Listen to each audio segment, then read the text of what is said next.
Share માર્કેટમાં જેન street ગ્રુપના કારોબાર પર સેબીએ લગાવ્યો પ્રતિબંધ. 4,800 કરોડથી વધારેની રકમ જપ્ત કરવા પર આદેશ. ઇન્ડેક્સમાં ગડબડીને લઈ સેબીએ જાહેર કર્યો ઓર્ડર.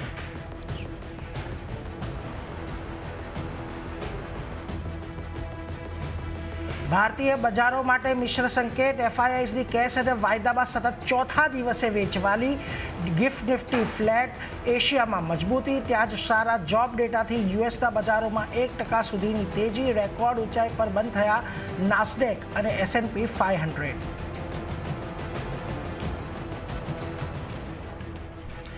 પહેલા ત્રિમાસિકમાં બજાજ ફાઇનાન્સના AUM 25% ઉછળી 4.5 લાખ કરોડ રૂપિયા થયા. Q1 અપડેટ મુજબ કંપનીએ 47 લાખ નવા ગ્રાહકો જોડ્યા. ત્યાં જ Q1માં L&T ફાઇનાન્સના રિટેલ લોન બુકમાં 18%નો ઉછાળો.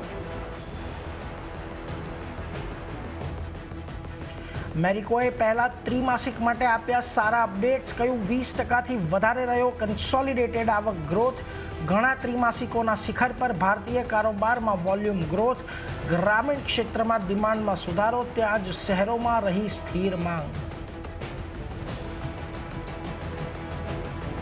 અને સારા રહ્યા બેંક ઓફ બરોડાના અપડેટ. પહેલા ત્રિમાસિકમાં બેંક ડિપોઝિટ 8% અને એડવાન્સીસ 12.5% વધ્યા. ત્યાં જ બંધન બેંકનું પણ સારું પ્રદર્શન. પહેલા ત્રિમાસિકમાં ડિપોઝિટ 16% વધ્યા.